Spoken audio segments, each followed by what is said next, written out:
Our boy was a zero talent, F-rank loser wandering around. Until he discovered the secret of the world's #1 hunter's rise to the top. Unfortunately, Gongja also exposed the strongest hunter's dirty laundry.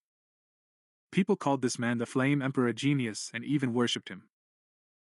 While other skilled hunters fell short, he was breaking all the records. But only ours knew the dark truth behind his success. Once the Emperor realized his cover was blown, he couldn't leave any witnesses behind, of course. Gongja hacked them away brutally, enjoying it as if he were farming mobs in a video game. But at that very moment, Gongja awakened a legendary skill that no one could have ever imagined. And now, that high-level snob is going to pay a heavy price. Because he created the biggest maniac of all time with his own hands. And this madman is burning for revenge. In this world, a mysterious tower named Babel suddenly appeared. It's such a massive freak of nature, you can see it from anywhere in the world. Desperate types with nothing left to lose were the first suckers to step inside and check it out. Each floor of the tower was filled with otherworldly monsters and insane abilities granted to the lucky few chosen by the tower. People caught the scent and swarmed the tower, all desperate to hunt those monsters and strike it rich. For years, hunters aimed to clear every floor of the tower. But so far, not a single badass has made it past the 40th floor.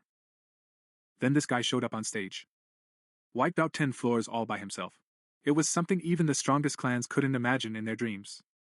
The guy became a god all of a sudden. Girls chase him, and guys are dying to be in his shoes. Our lead character was unfortunately part of this losers club.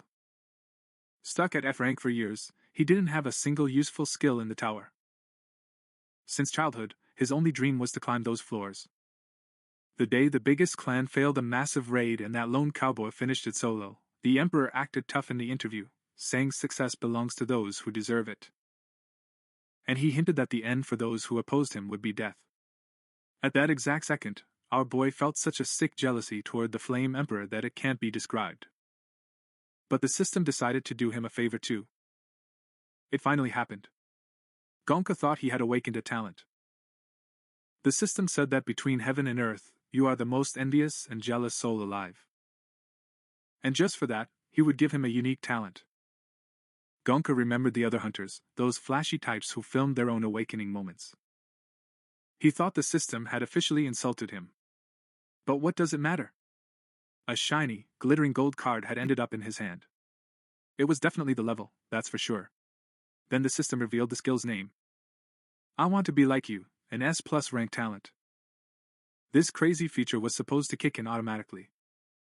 But only when killed by an enemy, he would copy one of his killer's abilities and steal it for himself. It wasn't possible to copy the same opponents twice. And the stolen talent was chosen randomly, purely based on luck. But to use it, he had to die in battle. Ours shouted, "What kind of trash skill is this? So, do I have to drop dead to use it?" His new ability was so ridiculous that our boy spent the next few days in a total state of depression. He didn't even report back to the Hunters Guild because he was too ashamed to face anyone. His talent was a total fiasco. After a night of drinking and complaining, he woke up at the crack of dawn with a splitting headache. Lying miserable on the ground, he heard someone's cries for help. Ours looked up and saw the Flame Emperor talking to a silver-haired girl. The Emperor was telling the girl what a magnificent actress she was. An outsider would think the girl was the victim, but the man knew the truth. The drink the girl gave him was basilisk stomach acid. So her daughter was going to poison her right then and there. If it weren't for the man's intuition, things could have ended badly. The girl immediately started backpedaling, saying it was a misunderstanding. He just rambled about wanting to team up with her in the tower.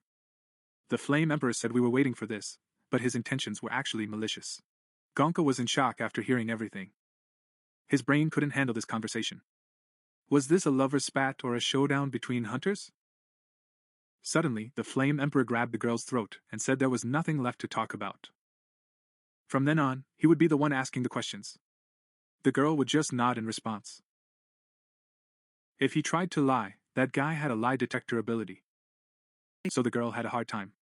The first question was, who gave the order to kill him? Was Black Dragon a witch? When she heard this name, she was speechless and nodded helplessly. The Emperor already figured it out. I was suspicious, he said smugly, stating he no longer needed the girl. Then he turned the girl into ashes right there with his flames. Our loser, who witnessed the whole scene, questioned whether this was the man everyone called a hero. But what he saw wasn't a hero, it was a certified psychopath. While Gongja was bolting away, she happened to step on a glass bottle. At that second, the Flame Emperor noticed him. He joked that he thought he'd cleared out all the rats around here, but it seems he missed one. Ours realized once he saw the man's look. He's no ordinary human, even the way he talks, he's a total killing machine. Our silver-haired saint wasn't the first piece in this psychopath's collection, of course. The guy turned out to be a serial killer, and has already sent 12 people to their graves. Our loser protagonist was devastated just as he was thinking about all this. He looked back, and what did he see? His shoe. To be precise, his severed leg is lying there, staring back at him pitifully. That sadistic jerk called the Flame Emperor walked straight toward our trembling son. He kicked the severed foot on the ground as if it were a soccer ball, and at that moment, Gongja. He started crying his eyes out and begging for mercy. But the Emperor ignored his pleas like a buzzing fly and asked if he had seen that ominous thing. Our guy's brain has frozen from shock. Honestly, I didn't see. Billa went into I didn't hear you mode. But will our killer be satisfied? Into a corner with another question. He started to look into what he missed. And suddenly, he grabbed Gongja by the throat and lifted her into the air. You idiot, how is that even possible? He roared. You showed up at the scene just in time. He put me in my place, asking if I was stupid enough to deceive him.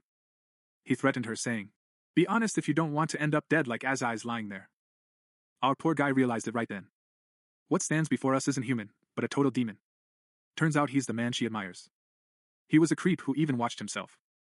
But wait, our guy mentioned his lie detector talent as a last hope. Look, I swear I'm innocent. He belittled himself, saying he was a nobody. The Emperor paused for a moment. An expression appeared on their face as if wondering. The mention of a lie detector seemed to confuse him.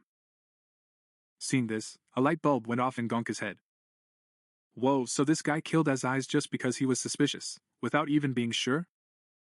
The Lord of Flames immediately went on the defensive. Supposedly, he wasn't even that ruthless. Azai's would have definitely killed him if he hadn't acted fast.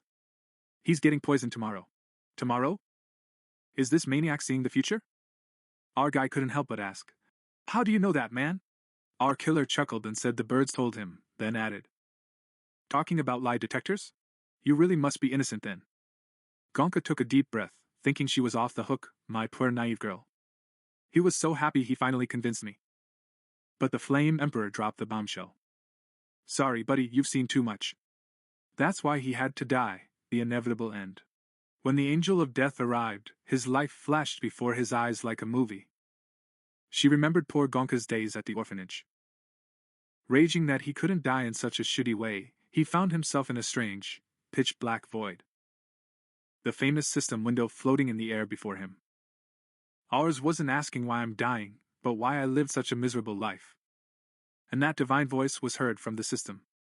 Congratulations, mortal. The death condition is met. You've earned the right to snatch your killer's ability. So a new card was created. With cards flying everywhere, our guy kept his eyes fixed upward. Come on, give me that gold card, let's get out of this life. He thought to himself. One single chance, just give me one more opportunity. If I don't live like a king, I'm not a man, his soul cried out. It would change his life completely. And bam! Gongja sprang out of bed. The computer was open before him, screen light reflecting on his face. Yesterday's news was on the screen. He was standing there, perfectly fine in his room. Man, he started pinching things left and right, wondering if he'd made it to heaven or if it was just a dream. But when the announcer's voice echoed in his ears, the penny finally dropped, even if slowly. He was finally catching on to the meaning behind those news stories. Shock after shock. She grabbed her phone, wondering how she teleported home. Even the comments were the same as yesterday. The same nonsense on TV, yesterday's news broadcast playing over and over as if it were live. As his head was about to burst, he remembered that bright gold card from before he died. He shouted at the system to show his talents right away. But that damn knack for jealousy was still there. There was another brand new toy shining brightly right in the center. The loot he swiped from the Flame Emperor, the clock of the returnee. And at EX level, sounds like a joke but it's real, The talent's trick was simple, but its effect was insane. At the moment of death, you rewind exactly 24 hours while keeping your memories. Reading the explanation, Gongja had an epiphany. Everything clicked into place now. Turns out the secret to being a legendary hunter isn't skill, it's cheap tricks. So that's why that psycho emperor was so sure. The guy was literally living by saving and reloading his game, but he took down our innocent friend in the process. The reporter on the screen was asking that same question with that same smugness. What is the secret of your success, great hunter? The Flame Emperor was swaggering around and feeding us the same old lies as yesterday. He was mouthing off again, saying whoever messes with him dies and he wouldn't even forgive a king. A fire of revenge burned in Gongja's eyes. We'll see, my boy, he said, trembling with rage. Who's going to bury who first? Just as I was getting hyped, someone outside yells fire, run. They started screaming, so he stuck his head out the window. The building across is burning like tinder. People are running around like a swarm of ants, trying to put out the fire. By the way, a little side note. This isn't a normal city. The city of Babylon, where maniacs gathered to climb the tower. And where ours is located is that famous first floor where the adventure begins. Ours blended into the crowd, but his mind was on the clock. This was the time yesterday he got dead drunk out of sorrow. And most importantly, it was that famous fire where the Flame Emperor turned the murder evidence to ashes. That figure, shining like a god among the crowd. The second Black Dragon, also known as the Black Witch, was there too. To the side stood the Master of Healers and Pharmacists, the 5th-ranked Alchemy Master. The one trying to calm the crowd was the famous 10th-rank City Guard, also known as the Paladin. Our boy remembers, of course. They call this the City of Ascension, but once you enter, you never leave. It's a total trap story, because everyone has to be a hunter. Most people are already used to this kind of chaos. While Kamoka is lost in deep thought, a rumor reaches his ears. People are starting to mumble. Where's Azai's? She wouldn't just disappear on such a critical day. Suddenly, the Paladin fires back. He says he's on a date with his girl. The guy realized his chick's been spending way too much time with the Flame Emperor. The Alchemist Master hisses. There's something off about that guy. I don't trust him, and I haven't warmed up to him at all. Prepare the branding iron. Speak of the devil, the Flame Emperor shows up and has the nerve to make a lame joke. Let's see who's playing with fire without my permission. But would our guy fall for these antics? The Paladin immediately starts sucking up and thanks him for arriving so quickly. And he asks whether he can put out the fire. Our hotshot says he'll put it out, but asks what you'll spark him in return. When Gongja hears this, she naturally loses her cool. You're the one who started the fire, and now you want a tribute to save people? What nerve, what shamelessness is this, man? Paladin's acting like he's number one, saving the day, and feeling himself. But does our sociopath even care? No matter what anyone says, he taps out and quits if there's no food. No conscience at all. But our boy knows a very dirty secret. Everyone thinks the Flame Emperor is just a slightly cracked hero. But ours knows him inside out. This guy's no hero. A certified maniac, a bloodthirsty killer. That's why he must be unplugged. Our guy loses his cool and starts walking toward the Flame Emperor. Hey everyone, wait, don't go! He shouts, but to no avail. Who's listening? He takes an oath within himself. In the name of humanity and the honor of hunters, he'll clean up this mess. Methods don't matter anymore. That psychopathic killer needs to be wiped out. Suddenly he lunges forward and throws himself into the blazing fire. Everyone is looking at her in shock. He feels only pain, pure pain. But it's the only way to kill that monster. And bam! Gongja rewinds time to 24 hours ago. He opens his eyes in that tiny, foul-smelling, messy apartment again. The system window says you're an F-level loser. It hits you with a notification saying there's no penalty or anything. So he won't pay a price for using his talent. But here's the thing. In his current state, it's impossible for him to defeat the Flame Emperor. Even if he kills him by chance, the guy can also travel back in time, so he'd just be mailing it to 24 hours ago. It's a total vicious circle. It ruins everything that the Emperor has the same trick. There's only one way an amateur hunter like me could take it down at that moment. Thinking of this, he recalls the news where the Emperor bragged on TV about the day he gained his talent. It was exactly 11 years ago. And the announcer even flattered him by praising his memory. You have the memory of an elephant, mashallah, he said. But the Flame Emperor replied, No, dear, that's not how it happened. Turns out his powers coincidentally awakened on his birthday. The date is set. June 7th, 11 years ago. Our guy is sitting there doing grocery store math. It needs to go back exactly 4,050 days. Meaning if that bastard commits suicide 4,050 times, he can return to the day before he even gained his powers. And the marathon begins. Go back one day and die. Die one more day again. The maniac is living the same nightmare over and over again. F. Because the level is poor. Nothing to lose. The system is not issuing a penalty. Finally, that blessed day arrives. Just die already, man. He wakes up in his room, checks the clock, and he's done it. Those Flame Emperor posters on your wall have just vanished into thin air. It's like he's back to when the legend wasn't written yet, when that guy was just a nobody. Unforeseen setbacks. With all the city chases, he died 30 times more than planned. Easier said than done. Trying to end it 4,050 times. Not to mention the details he misses along the way. He suffered all this just to prove that Demon's legend isn't eternal.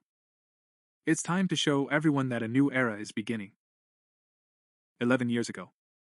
May 6th. It's 11 in the morning. We are in the house of the future emperor. Our guy wakes up to the sound of an alarm. He overdid it a bit last night. His head is spinning. Of course, since our time traveler has lived this day 10 times, he knows everything by heart. The perfect ambush plan is ready. Waking up at 9 a.m. in the level F dorm. He's making plans to go to work, as usual. Then at 3 in the afternoon, he's collecting snot monsters at his place. He's up on the second floor, grumbling and fed up with life as usual. Ours looks at that naive 21-year-old self and gets it. Back then, he was just an ordinary bored guy dreaming of a gold card. The Flame Emperor, or rather, that guy called Yo Soha. Back then, he was praying to gain a talent, or win the lottery. Normally their prayers would be answered in a week, but it's not that easy. There's no such bright future for him anymore. At 1731, Yo Soha gets moody, saying you can't get rich just by collecting bones. And he's heading toward a tougher area that's way over the rookies' heads. He's going to that place where he'll be all alone for the next 36 minutes. Now's the chance. Gongja approaches like a sneaky snake and asks for help. The hunt has begun.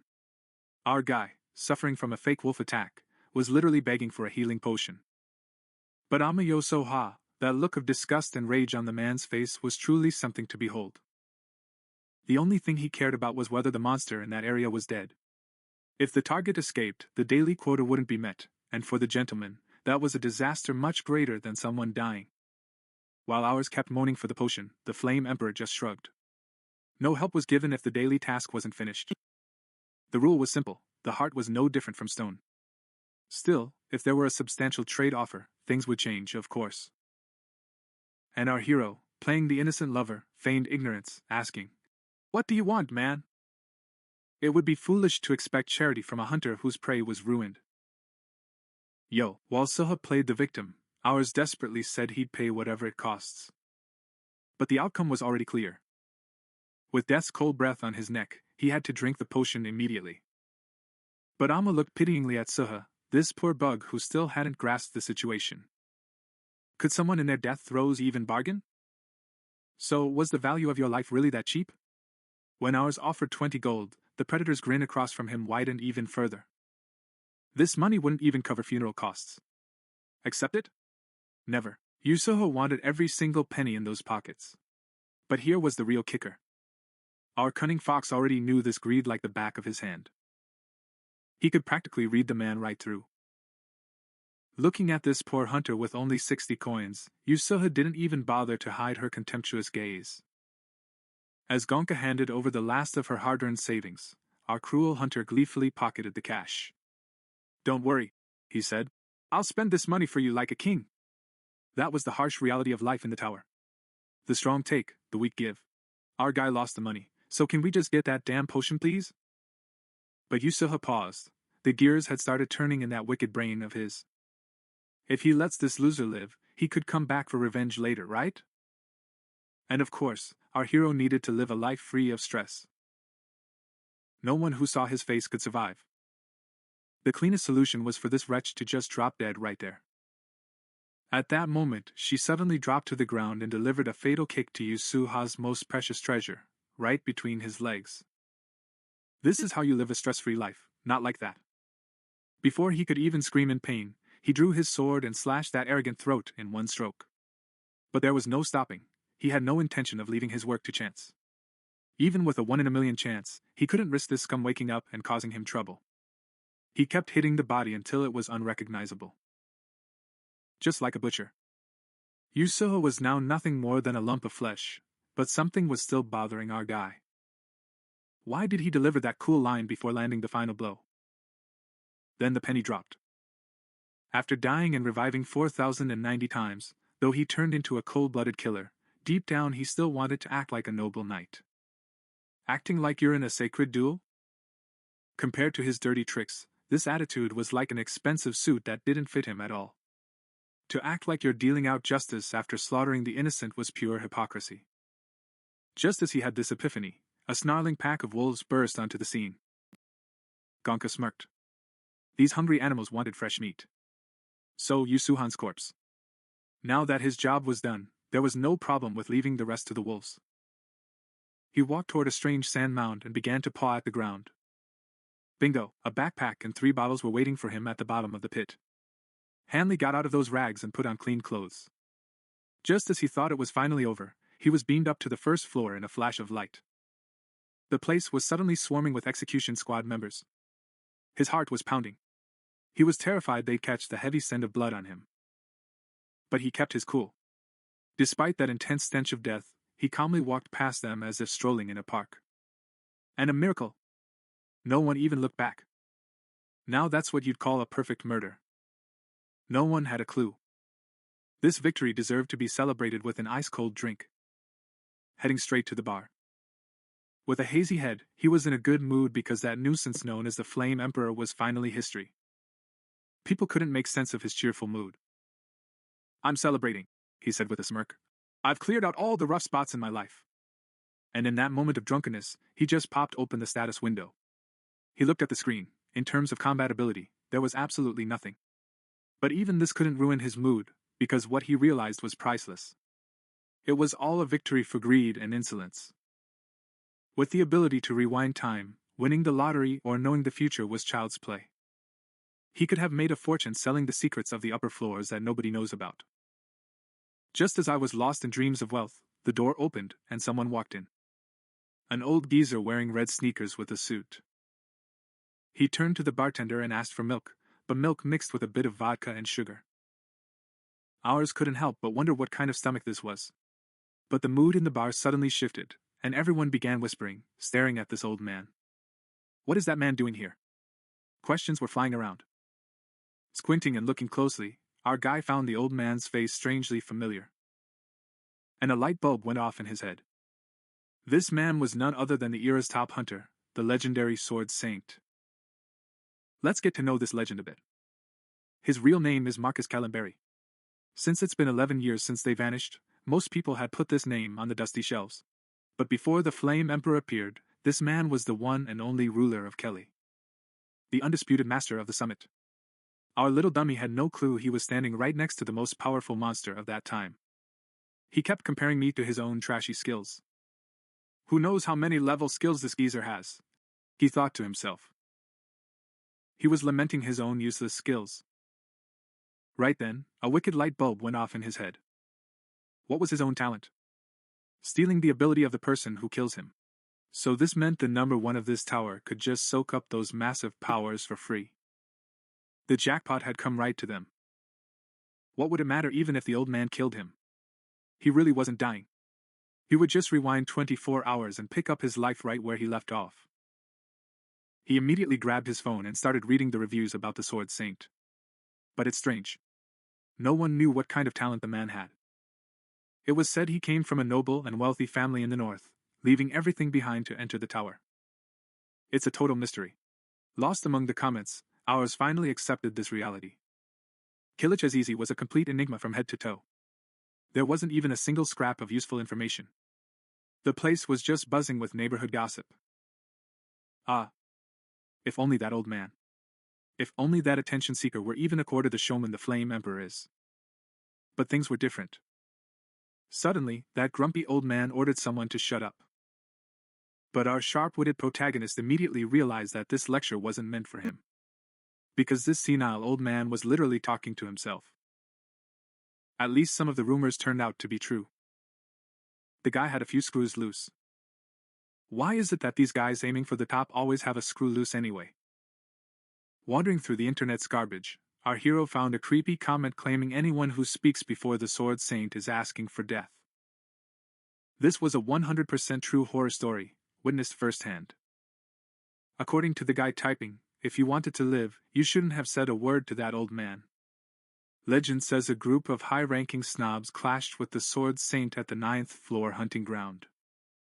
These insolent people had the audacity to mock the old man, saying he was senile and needed a hearing aid.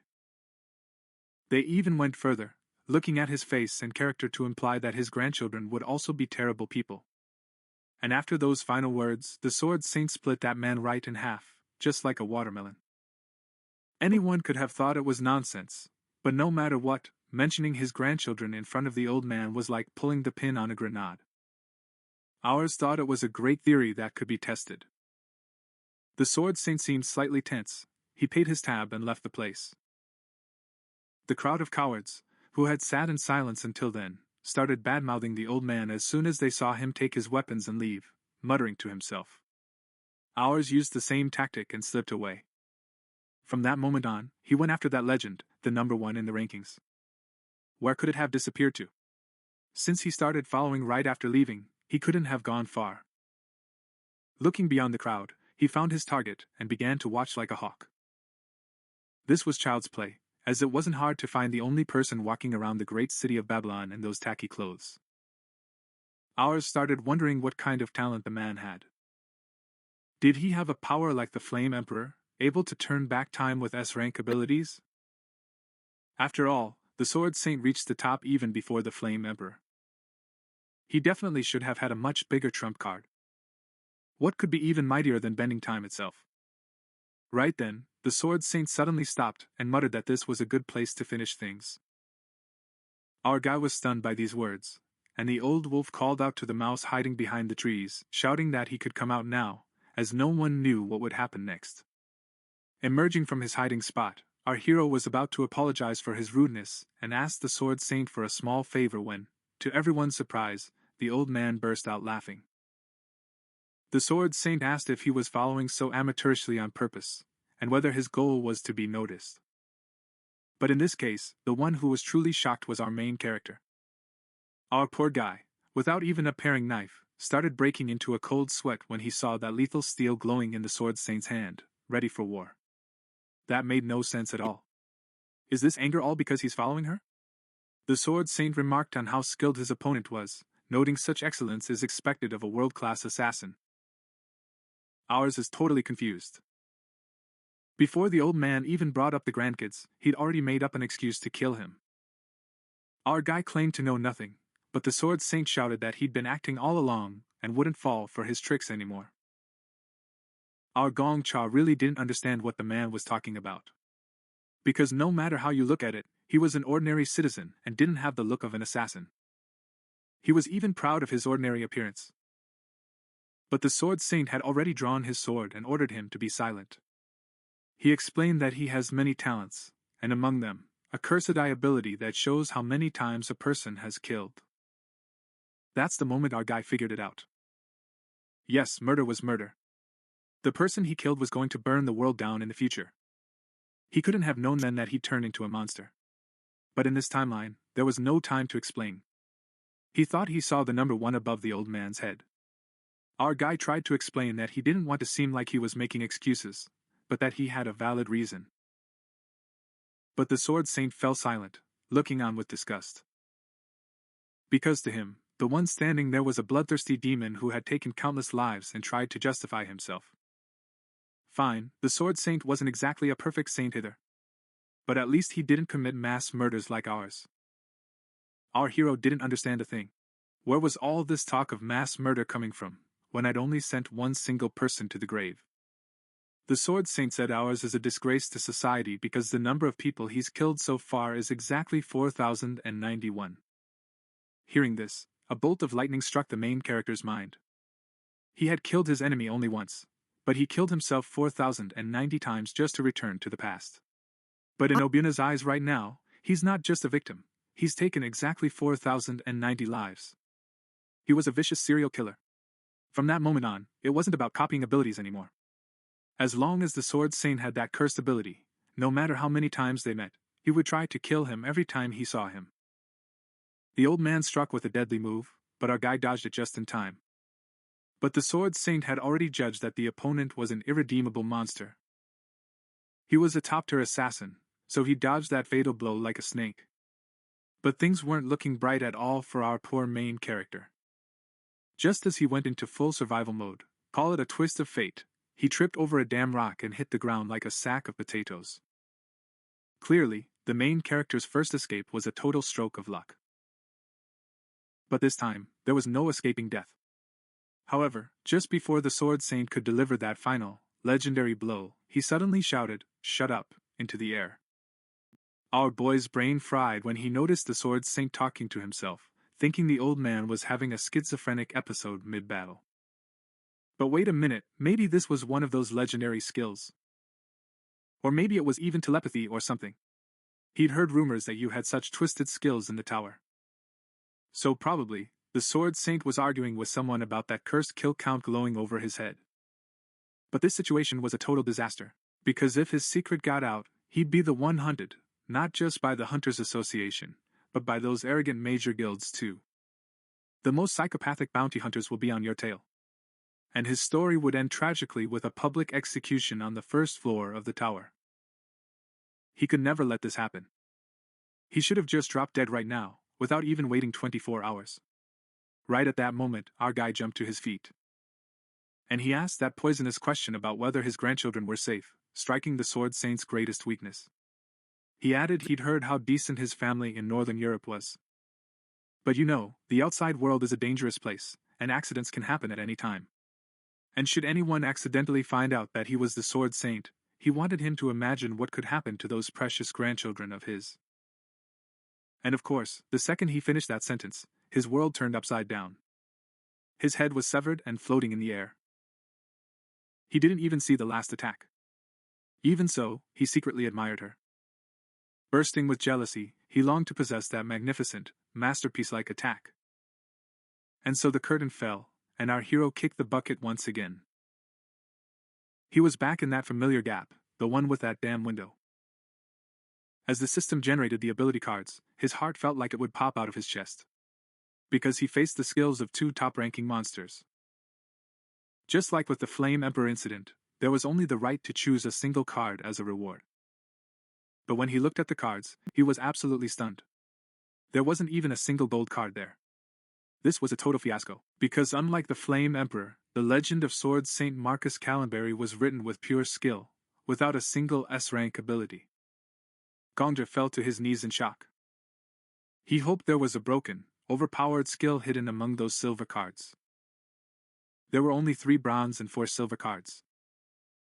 When he weeded out those trash bronze cards, there wasn't much left, so his odds were 1 in 4. Including that damn kill counter, and he definitely didn't want it. He wanted a combat-oriented, decent power. So he desperately grabbed a random silver card. And as soon as he made the choice, time rewound 24 hours and he suddenly opened his eyes in his own room. Trembling with excitement, he immediately opened the status window to see if he had managed to grab that core skill of the Sword Saint. It was another passive skill, but at least it was a plus rank, and thank God it wasn't that damn death counter. He lay in bed and started whining about why nothing cool ever happens. He wanted something like martial arts or aura blasts and stuff. He reopened and examined the card he swiped from the Sword Saint. Its name was the Sword Constellation. He hadn't a clue what it did from its name. Right then, someone asked what all that noise was. When he looked sideways he was shocked. A ghost floating in the air was talking back to him. "Shut up, I have a headache," he snapped at the ghost. Because he was going to practice soon. But when the ghost kept nagging, he paused for a moment and asked, "Excuse me, who are you?" The ghost asked in shock, "Can you hear me?" We were talking about Gongja, and she just blurted out, "Am I blind or something?" The ghost was stunned because things weren't supposed to work this way. She looked around and started searching for Marcus. Ours asked suspiciously, "Are you talking about Marcus Callenberry, the Sword Saint?" "Ghost Sword Saint?" That title's a bit of an exaggeration, but yeah, I'm talking about that old geezer, he said, puffing out his chest. Then he turns to our guy and says, Where are we? He figured that if you're here, the old man must be around too. While wondering what this freak ghost was, he checked the skill he stole from the sword saint again. And the penny dropped. This ghost was actually a legend who cleared 99 floors of the tower from another world. But it exploded right on the 100th floor. Ours asked curiously if you were something like the sword saint's guardian spirit. Ghost probably conceived that I am one. And ours is in terror, completely by accident. He realized his soul had stolen it from that old man. The ghost literally had a breakdown when he heard this. He started bawling right then and there. Since you copied it, just cancel it. He was begging. Don't you have a return button? He was shouting that in this day and age, any wrong purchase can be returned. But ours was just as shocked as he was. He was confused, defending himself by saying, Brother, this isn't something I can control. Ghost was on the verge of depression because it was stolen by such a loser. He was ranting and talking complete nonsense. He was muttering that he told the old man to choose the right path. When ours asked if he could at least live quietly, the spirit started mocking him. You'd think a dead person should stay silent, wouldn't you? But this spirit, testing our protagonist's patience, just wouldn't shut up. Our hero, already fed up, reminds the dead they should lie quietly in their graves, but it's no use. The ghost shifted gears and started talking even more. He was playing the victim, saying it was dead, stolen, and now being mistreated by some shameless person. While wondering where this talkative soul came from, the sword saint, who always grumbled, scolded everyone, and told people to shut up for no reason, came to mind. Our hero was terrified because now he had to hide from that grumpy old man and deal with this annoying new talent that was haunting him. Rue, on the other hand, cheekily defended the old man, claiming that despite his tough exterior, he was a big softy who never stopped talking about his grandkids. Our guy had already memorized these stories. But the real kicker was that damn death counter hanging over his head. He said he knew it, and just blurted out the number. Hearing the number 4091, the ghost thought this aura-less rookie had lost his mind. How could this total amateur, who can't even use his aura, have killed 4091 people? Our hero explained that he wasn't a serial killer like the ghost thought. Actually, he hadn't killed 4091 people. It targeted only a single person, a tyrant who would one day make the world bleed. And to kill that guy, he took his own life 4090 times, traveling 11 years back to face the depths of hell. He had the power to copy the ability of the person who killed him. And by a twist of fate, when killed by that tyrant, she grabbed the ability to travel back in time. With every death, he returned to exactly 24 hours before he took his last breath. Technically immortal, he burned with vengeance, but his target was number one. And because of his resurrection ability, he couldn't be killed. So he found the solution in returning to a past before their abilities had even awakened. The ghost's blood froze. He had traveled through time to take revenge on just one person. And did he spend 11 years committing suicide for this cause? The air in the room turned ice cold. The ghost asked for our hero's name. And she said her name was Kim Gongja. The spirit had only one question in mind. Why did he provoke that old monster? And why did he steal his ability right after taking his revenge? Gongja's answer was simple.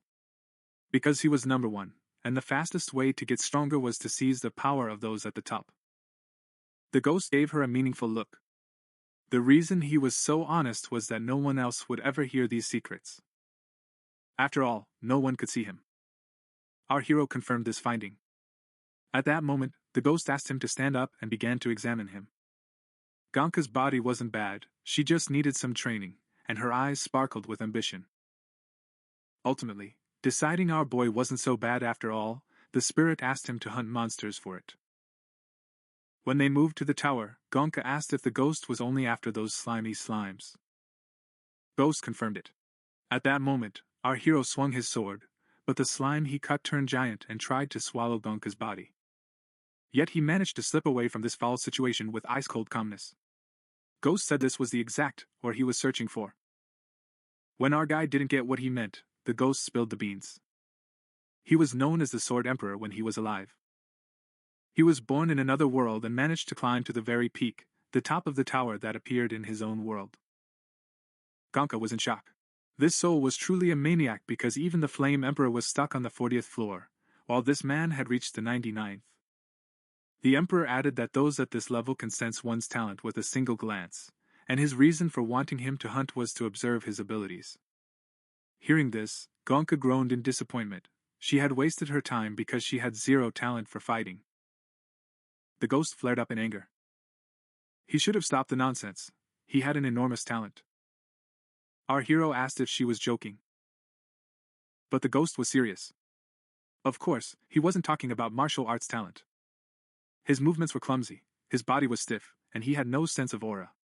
It was a total disaster. But he had a talent that no one else had. Fear of death? When people fight, they protect themselves out of instinct, but Gongja was the exact opposite. After dying 4,000 plus times, he had tossed this human instinct aside. While ours questioned whether this counts as a talent, the Emperor had the final say.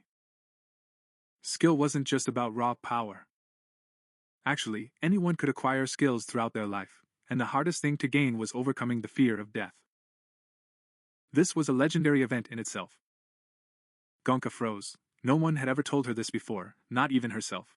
The humiliation of being crushed like an insect and his hatred for the Flame Emperor had driven him to suicide 4,090 times. And finally, the death everyone fled from became his greatest talent. Right at this emotional moment, Ghost prepared to ask about the talent he stole from the old man. Ours admitted he died just because he wondered what it felt like to be killed by that old senile fool. He wanted to feel that fatal blow. When he called that lethal sword strike beautiful, the ghost burst into laughter and started laughing like a madman. The ghost admitted that ours is a really interesting case. If his ability is to copy, it's a reminder that his own spiritual version is now running wild next to the Sword Saint. That's why he couldn't wait to see which hunters trained by the two versions would reach the top. He decided to help her to see the result for himself. It was the kind of help that would have even crushed that old man. He would even reach a level to conquer every floor in the tower. But by dawn the next day, the ghost's unbearable nagging had already begun. She was complaining that while ours was snoring away, the old man had already reached the 10th floor, ordering him to wake up immediately. Otherwise, she threatened to sing that famous song that would make your ears bleed. Ours was half awake and listless, protesting against the clock. The clock was showing a mere 4 in the morning. Even though Ghost claimed even the bugs started their shift by now, ours didn't buy the excuse. He called Ghost out, saying he only did it to be annoying because he couldn't sleep. Gongja understood then why the Sword Saint trained at such inhuman hours. This wasn't a choice, it was an escape from burnout. It was just to get Ghost to shut up. The spirit expected a thank you, even wanting ours to kneel before it. Our guy shouted in rage that he'd kill him, but Ghost just smirked and reminded him he was already dead, so technically, he couldn't die again. Since he was so angry and couldn't kill Ghost, he suggested the only thing left to do was kill himself. Worst of all, even if he did this, there was no escape because time would flow backward. Ghost, enjoying this vicious cycle, gave him that legendary nickname. Now his name would be Zombie. Ghost kept grumbling as he drifted after the zombie doing its daily jog outside. He kept insisting that our guy had no talent other than stubbornness. He was so untalented he couldn't even handle basic training. His level was rock bottom, but his potential was limitless, like a dark, bottomless hole. But unlocking this potential was only possible through heavy torture and special help. Of course, since this painful training process wouldn't be free, the duo shifted their course toward hitting the lottery jackpot. You might ask what a lottery has to do with the tower. The Sangrean Guild, known as the Merchant Union, was the center of it all. At the head of the guild sat the fearsome, third-ranked Kant, one of those rare talents capable of trading with the outside world. With this unique talent, they ran the gears of the tower's economy, controlling the market as they pleased. As a result, they had created the only place in Babylon where legal gambling and lotteries took place. When our guy slapped the ticket on the counter and asked for his winnings, the clerk congratulated him with fake politeness. Meanwhile, the ghost's attention was caught by those strange cat ears the employees were wearing. He couldn't help but wonder why. Gongja whispered that the guild leader was a catwoman while the clerk got stuck on the ticket's date. Even though he said it's impossible to get a prize with a 2-year-old ticket, ours insisted he bought it last week. When the ticket was examined, the clerk's eyes popped out of his head. Standing before him was a jackpot winner. While the crowd behind froze in shock, the panicked attendant started checking the numbers and rushed to call the manager. Ghost asked if you're afraid of being stabbed or robbed in a back alley with this much money. Gongja reminded me that before resetting time, the Flame Emperor used this skill to hit the lottery over and over again. He learned the ropes of this business from him. It was impossible to hide this fortune. Even if he tried, it would have leaked anyway. That's why being open about everything became the safest way.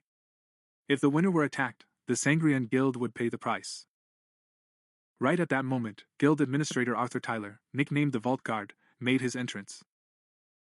Ours didn't hesitate to make a subtle joke about how well the guy's nickname suits the Guild's greed. Under normal circumstances, an F-rank loser would never get to speak with someone of such high status, but today was different. With a 50,000 gold client, the rules were changing. As for the ghost, he mocked our friend for softening so quickly at such simple attention. It was a joke to the soul how he forgot yesterday's incompetence, and was affected by the treatment he received.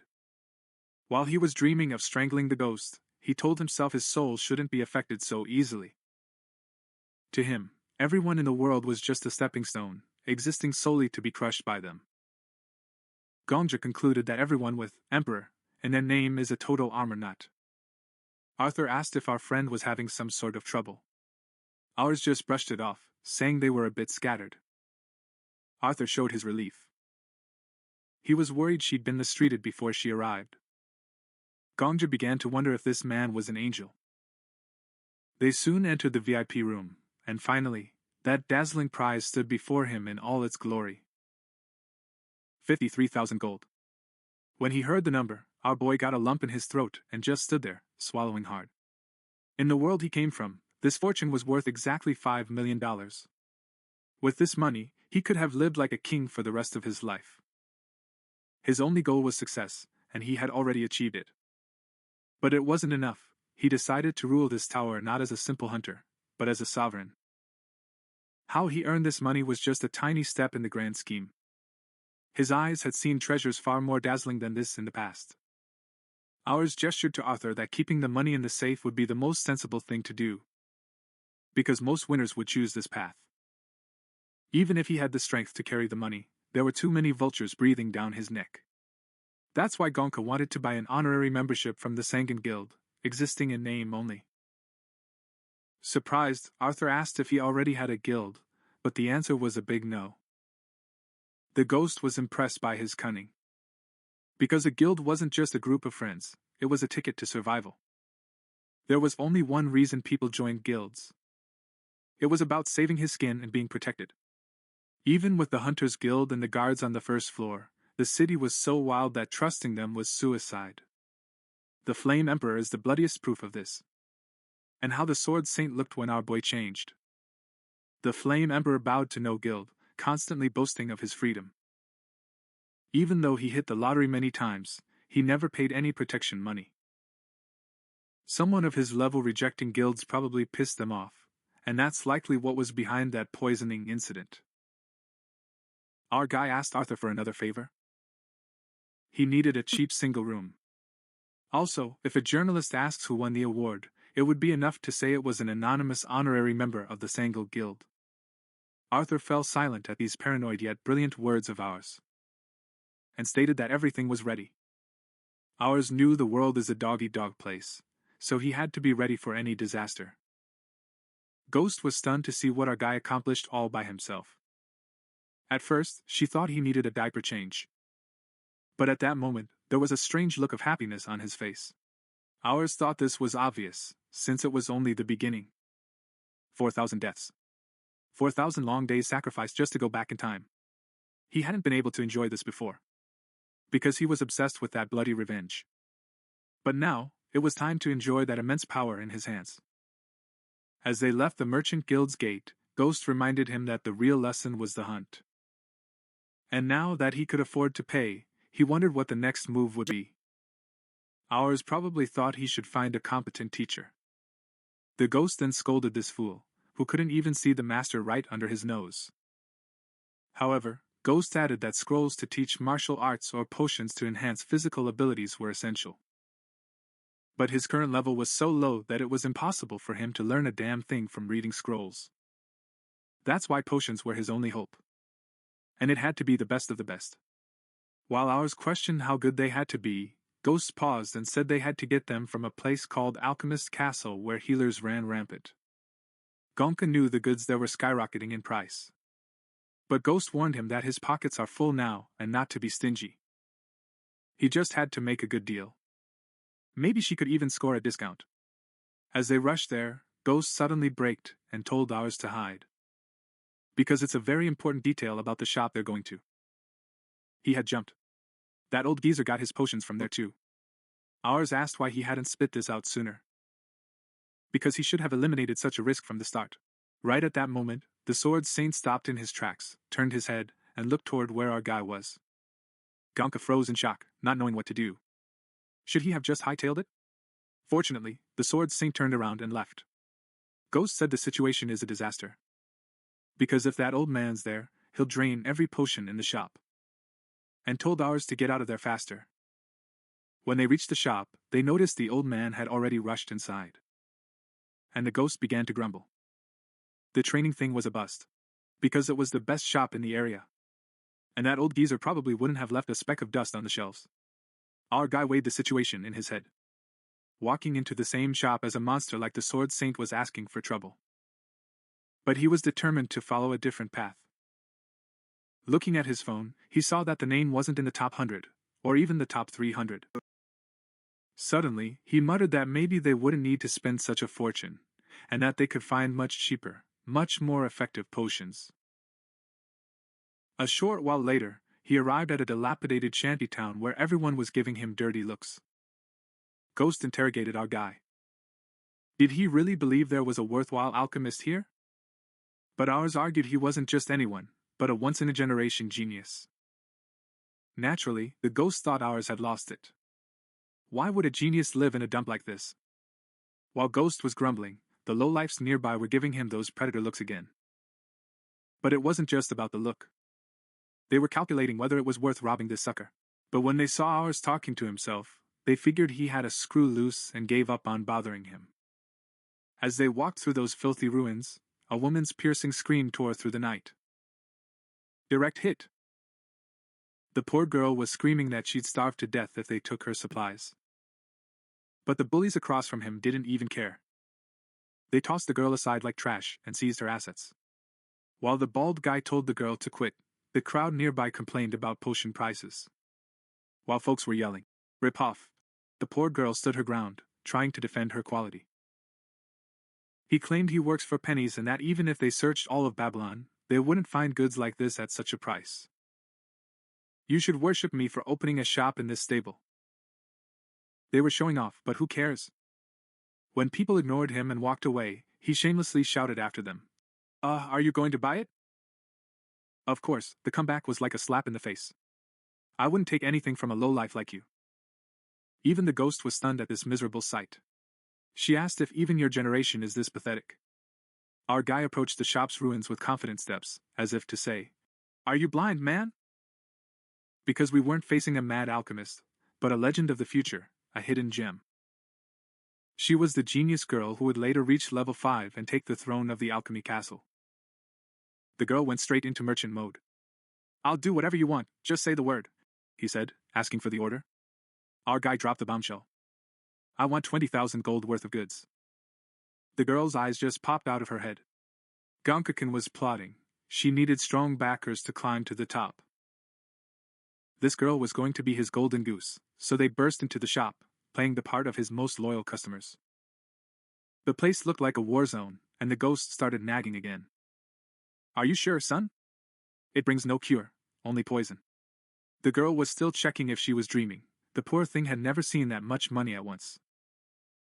When our guy sensed her suspicion, he decided to make his move by paying her off to keep her mouth shut. She was so hungry she forgot her manners, and he let her take whatever she wanted from the register. "I'll notify the guild. He basically gave us a blank check, telling us to take whatever we need. But he was praying inside. I hope you don't overdo it and bankrupt me. My resources aren't infinite.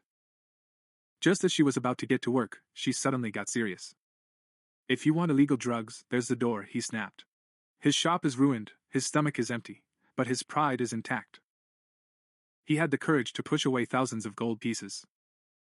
He's a bit crazy, but it's clear he's got the making of a master alchemist. Our guy calmed the girl down. When I said, "Don't worry, I'm not a drug dealer," the girl relaxed and asked for the order details. The ghost still didn't trust the girl, but said, "Give me that recipe, let's see your talent," and started listing the ingredients.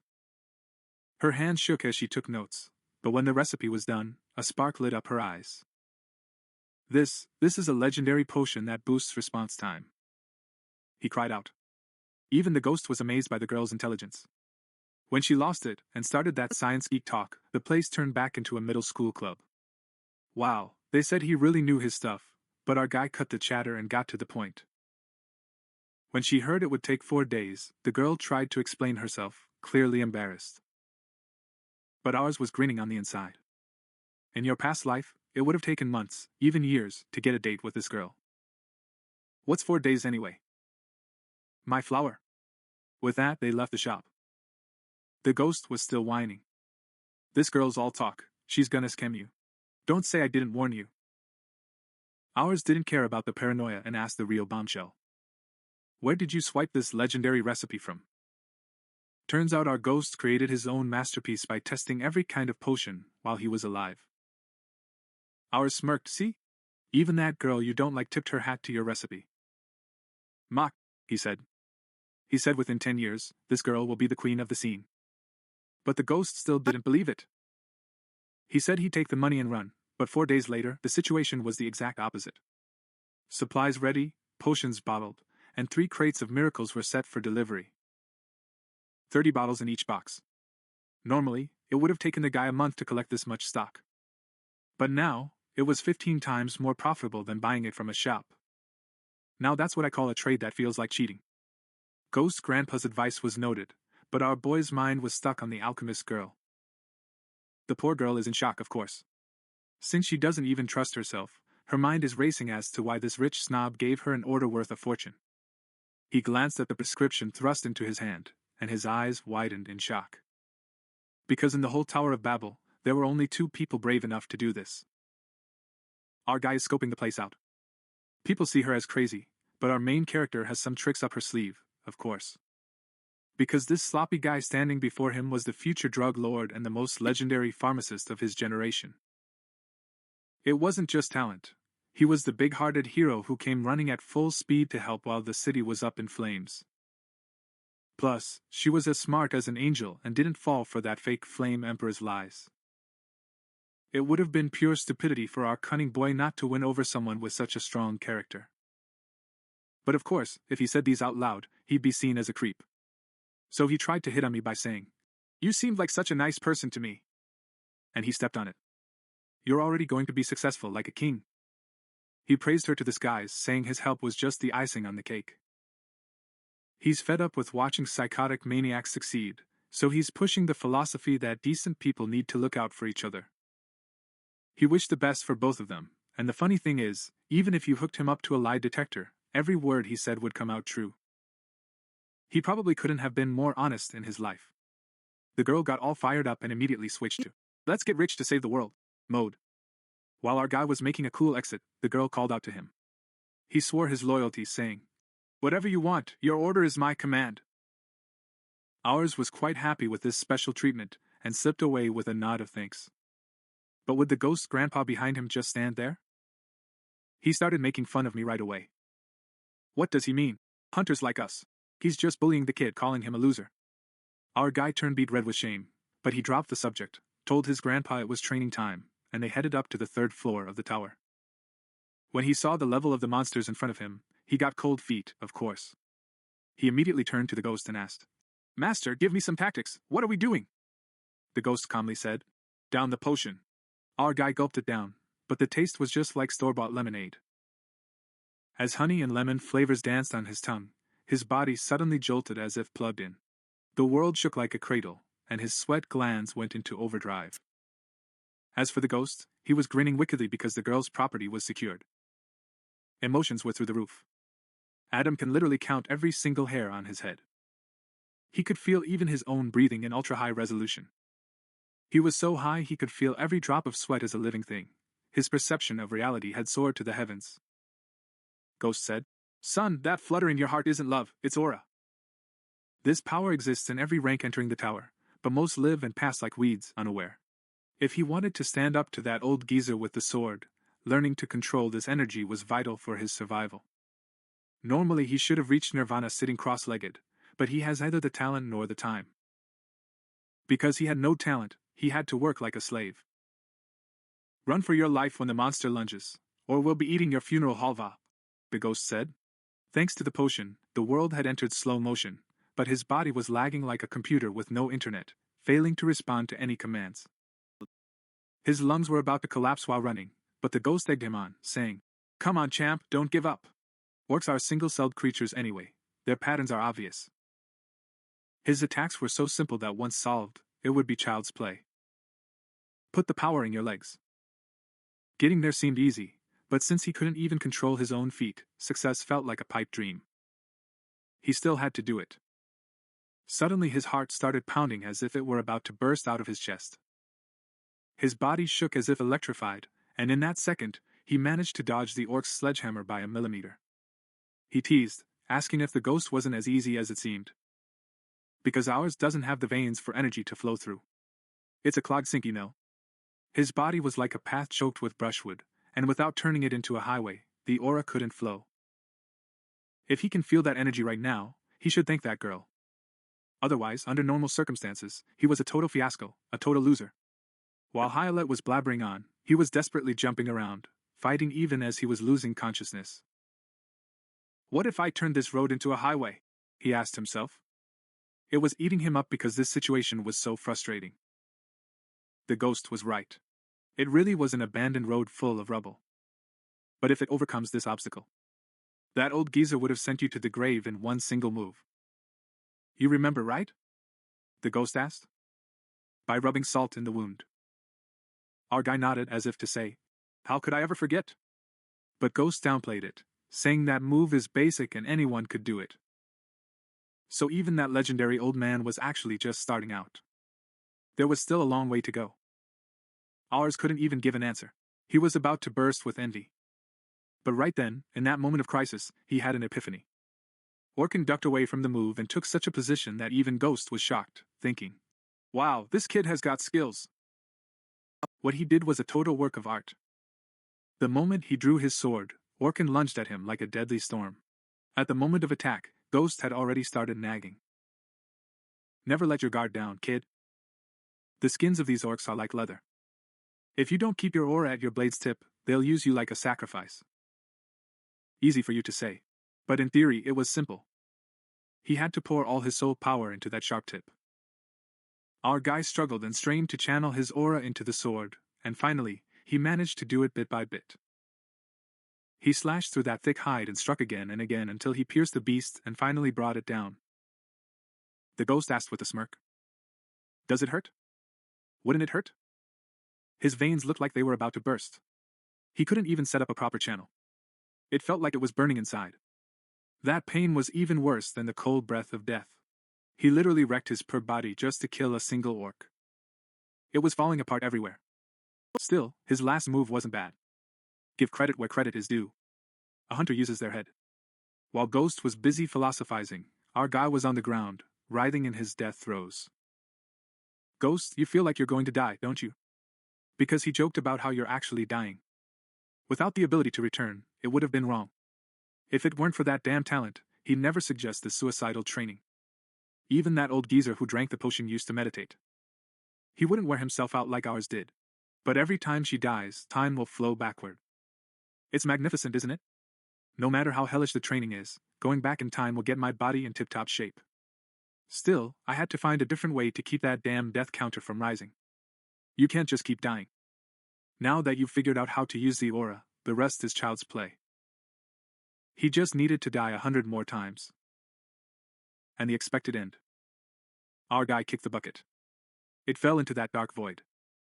The bewildered ghost beside him looked as if to say, "What is this place?" Our guy summarized the situation. This was limbo, and soon the system would kick in and send him back 24 hours. Just like the case of the Flame Emperor and Sword Saint. But suddenly, a shocking announcement came through the system. Since the talent requirements were met, a random skill would be copied from that filthy orc. Both of them were stunned. While ours was roaring about what the monster had for him to copy, the ghost had already realized how cheat-like this ability was. This was literally breaking the rules of the game. But ours gave it away indifferently, as if it was already going to be trash anyway. The ghost is going wild. Are you crazy? She was shouting. Pick the best one. Our guy just shrugged. He said it doesn't matter. Ghost was insisting, asking, Man, why don't you get the best one? But here was the problem. The cards were the same color. Both of them looked terrible. How's the poor thing supposed to choose? Ghost, are you blind? She snapped. But ours was right. He could only see the back of the cards. What could he possibly pick from a face-down card? But there was one thing he forgot. This flying spirit could have gone back and looked. Hearing this, he got confused. Because normally, no matter where you look, those cards would hide their faces. Even if you turned your head, the cards followed you. But the guardian spirit was exempt from the laws of physics. She could fly freely. He could see both sides of the cards. Noticing this, his eyes lit up. She let out a scream of joy. Time to cheat. Tell me quickly, what is in there? Shouted. The first card said breeding blessing, and the second one said screeching. Reading the descriptions left them both speechless. What kind of disgrace was that? Ghost mumbled that screeching was cool but an orc's skill, while our guy remained determined. He said you'd reject that perversion called the procreation blessing and choose to scream instead. Even though Ghost tried to stop it, they were both actually thinking the same thing. And the choice was made. Time has been rewound 24 hours. He was in a good mood when he opened his eyes in that soft bed of the Merchant Guild. While the ghost whined about being tricked, he just said, "Shut up and keep moving, we're going back to training." He opened the status window, and there was that magnificent skill. The ghost was still talking. Who's listening? Even if they say sit and meditate, it won't hurt. No pain, no gain. Ours barged into the third floor again, down the potion, and went straight for the orc. The world had gone into slow motion again. He suddenly stopped and used that legendary ability. Syak just had the shock of his orc life. It took seconds to behead the stunned orc. The ghost started complaining. It's practically healed. This doesn't count as training. Poor Orkin, you played with his feelings, have you no conscience? But ours didn't even care. A week later, he had already climbed to the 5th floor. Standing before the massive Goblin King, the ruler of the region, he shamelessly activated that strange skill of his called Socialite Goblin. The king was stunned, of course. But he took our confusion as an opportunity, attacked instantly, and finished the job right then and there. Then he starts acting all cool, saying it was the toughest enemy he fought all week and, rest in peace, like it was actually a struggle for him. Of course, our ghost jumped in and shut down the lies, telling him to stop being so dramatic just because he killed a monster. Turns out he had to spend 6 whole tokens just to beat this boss. So as you can see, the man has literally died and come back to life 6 times for this job. Hyolet rightly called you out, saying you're a certified liar, and now it's been proven. He added that this war wasn't honorable at all, and that you only won because of that rigged ability only high-ranking officials can use. Ours was stunned. Turns out even goblins set up a hierarchy in those ugly heads of theirs, like anyone cares. Right then, a system message appeared in the air. It heralded that his existence had become much more prominent, and thus, it was time to level up. As a reward, 2 more skill slots opened, and our crazy guy officially became an E-rank hunter. He was in high spirits, of course, but the ghost's eyes were fixed elsewhere. Were those sparks flying around, or drops of blood? Ours was a level-up effect too, wasn't it, dummy? They asked. Ghost agreed, but added, "It's not just an ornament put there to make you look handsome, kid. It's a kind of clue. Because the effects that appear when leveling up actually reveal the shape of a person's aura. Like that flame emperor he killed. It probably had a fire-based aura. Every hunter's aura is born from trauma, but it doesn't necessarily have to be a bad memory.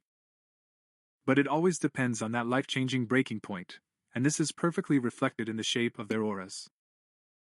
An expression of the subconscious, then.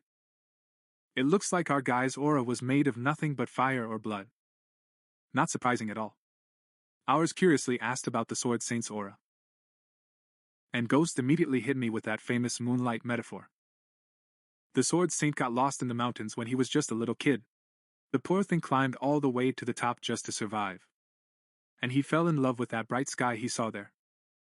He realized then that the moon doesn't actually shine with its own power. He realized it only reflects the sun's light.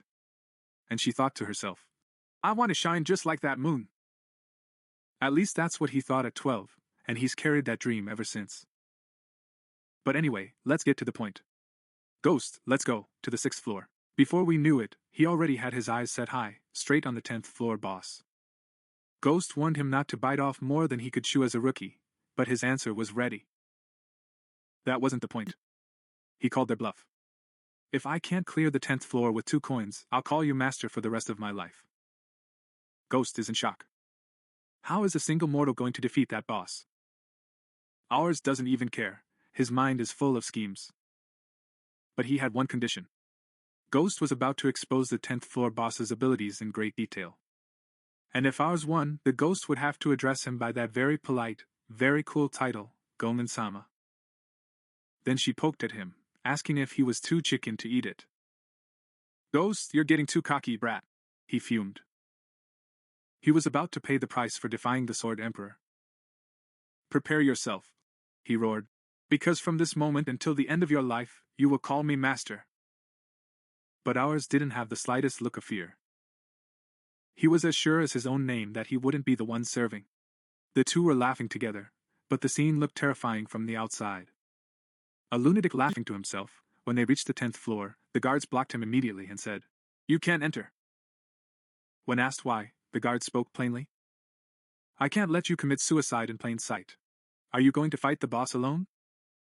Haven't you heard, man? He went in with 34 elites of the Black Dragon Guild and got wiped out. But would our guy care? He snapped. According to guild rules, any hunter can raid solo. Now get out of the way. The guard is stubborn too. He complained that he logs everyone who enters because his bosses keep breathing down his neck. The poor man would have suffered from a guilty conscience if he let someone die right before his eyes. Ours changed tactics at that moment. He suddenly got dramatic and said, Officer, I appreciate how seriously you take your job, you're absolutely right. To be honest, I really came here to commit suicide. Neither the guard nor the Ghost could make sense of this nonsense. And he started putting on an Oscar-worthy performance. He recently lost his lover, and on top of that, he received dark news from the Alchemy Castle. Supposedly, she had an incurable disease. They said she had only 6 months left. They said there's no reason to live anymore. His health may be gone, but his soul is still a hunter's. The gentleman doesn't want to spend his final days rotting away in some hospital corner. He wants to spend his last breath challenging a monster.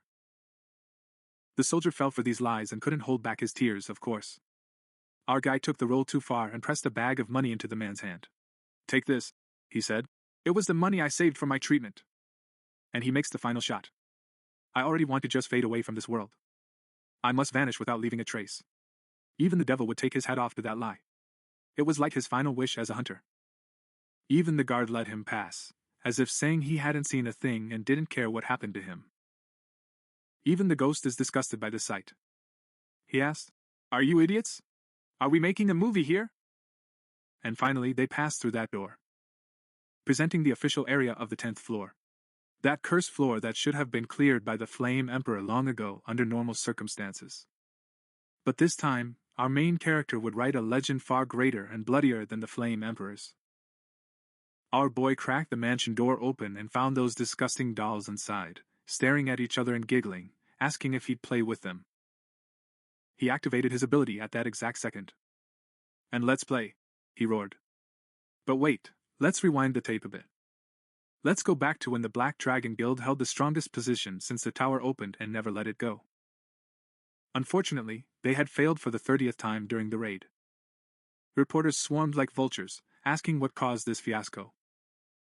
The guild leader, meanwhile, shamelessly mumbled that there was nothing wrong with their skills, they were just a little unlucky. But someone was waiting there to disturb them. The Flame Emperor, who cleared the 10th floor. In its future form, of course. This interview would go down in history as the confession of these wretches. You might be wondering how the Flame Emperor cleared that floor all by himself. Actually, passing the 10th floor was child's play. The boss was hiding in the manor, and all you had to do was find the right baby. And to destroy it. No matter how much you protect yourself with your aura, you only had 10 minutes. Anyone could endure those flames, but fire-type aura users were unaffected. That's how that guy just walked right through. Ghost even had the nerve to say that luck is a talent. He was making fun of our boy, saying he only survived by luck. Right then, the main character said his aura was running out of power. The ghost approached and encouraged him, saying he could hold on for at most another minute. He even put it bluntly for the record, adding that his old man would have lasted more than 30 minutes in those flames. And he was training to push that time to an hour before challenging the boss. Unlike some who rush in without a plan, Ghost asked if he could clear this floor with just 2 tokens in his pocket. Ours told him to shut his mouth. Because he would definitely deal with it after the first death. As for Ghost, he questioned this irrational confidence. They claimed our guy thought he could extend his aura there without dying if he tried. What a dreamer. There were only 2 ways to clean this up. First was finding the right baby, which was a 1 in a million chance. Or she would develop her aura so much that she could survive until she found the right baby. That's why he was definitely going to lose. If he only used 2 coins to pass this floor, it would end in disaster. But ours said the ghost forgot the third option. That's why they would see who the real winner would be after he was gone. His aura was about to run out. He picked up a random baby. But the moment he touched it, the baby crumbled to pieces. Did they really have to do this? Tearing the baby apart right in front of her? Hyalet said no one could figure out what happens in this tower or when. And probably a psychopath was running the tower. Because he gave a stolen talent to a piece of trash like you. Suddenly his aura ran out, and flames engulfed his body. Of course, she kicked the bucket right there, and her jealousy talent kicked in again. He started copying those hell baby's abilities. The ghost immediately attacked the gold talent card. He said it was incredible. It was called the S-Class Hellfire Barrier. In short, he was summoning hell itself onto a 2-kilometer area. No one could escape this fire without the user's permission. The ghost started teasing ours with that toxic tongue again. He said he would truly become the king of purgatory now. But ours sensed something was wrong and fell into deep thought. This ability was definitely powerful, but something just didn't feel right. He had a bad feeling inside. That's why he asked Ghost to read the other abilities. He read through them one by one until the last, and that's when it happened.